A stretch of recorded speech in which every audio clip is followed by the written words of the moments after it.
ಹೋಗ್ತಾ ಅವ್ರ ಅಪ್ಪನ ಮತ್ ಮಿಸ್ ಆಗ್ತಿರ್ತಾನ. ಸ್ಕೂಲ್ ಒಳಗ್ ಮತ್ತೆ ಯಾರನ್ನ ಮಿಂಗಲ್ ಆಗೋದಿಲ್ಲ, ಏನಿಲ್ಲ. ಹ್ಮ್ ಸೈಲೆಂಟ್ ನಡೆಸ್ತಾ ಇರ್ತಾನ. ಓಕೆ ಅವನ್ ಪಾಡಿಗೆ ಅವನು ಇರೋದ್ ಮಾಡ್ತಿರ್ತಾನ.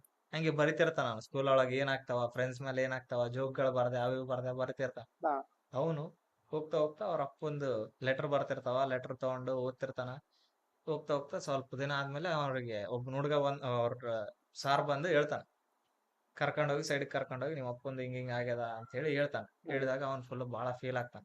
ಓಕೆ ಫೀಲ್ ಆಗಿ ಅವ್ರ ಅಪ್ಪನು ಹಳೆವೆಲ್ಲ ಇವಿರ್ತಾವ ನೋಡಿ, ಏನಂತಾರ, ಲೆಟರ್ಗಳು. ಹಾ ಲೆಟರ್ಗಳು ತೆಗೆದಿಟ್ಕೊಂಡಿರ್ತಾನ ಅವ್ನು ನೀಟ್ ಒಳಗ. ಹಾ ತೆಗೆದಿಟ್ಕೊಂಡಿದ್ರೆ ಒಂದಿನ ಪ್ರಿನ್ಸಿಪಲ್ ಬರ್ತಾನ ಅವ್ನ ರೂಮಿಗೆ. ಹಾ ಪ್ರಿನ್ಸಿಪಲ್ ಬಂದು ಏನ್ ಹೇಳ್ತಾನ, ಇವೆಲ್ಲ ಲೆಟರ್ಗಳು ಯಾಕೆ ಇಟ್ಕೊಂಡಿದ್ದೀನಿ, ನಾನು ಸೇಫ್ ಆಗಿ ಇಟ್ಕೊಂತೀನಿ, ಕೊಡು, ನೀನು ಹೋಗುವಾಗ ಕೊಡ್ತೀನಿ ಅಂತ ಹೇಳಿ ಹೇಳ್ತಾನ. ಹ್ಮ್ ಅದು ಹಿಂಗೆ ಆಗ್ತದ. ಅವನು ಸ್ವಲ್ಪ ದಿನ ಆಗ್ತದ ಹಿಂಗೆ.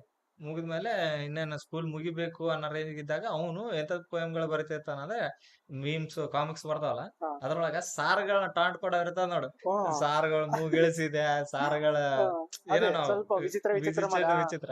ಅದಕ್ಕೆ ಸ್ವಲ್ಪ ದಿನ ಆದ್ಮೇಲೆ ಅವನು ಸಾರ್ ಒಬ್ಬನಿಂದ ಬಂದು ಹಿಂಗ್ ನೋಡ್ತಾನ. ನೋಡಿ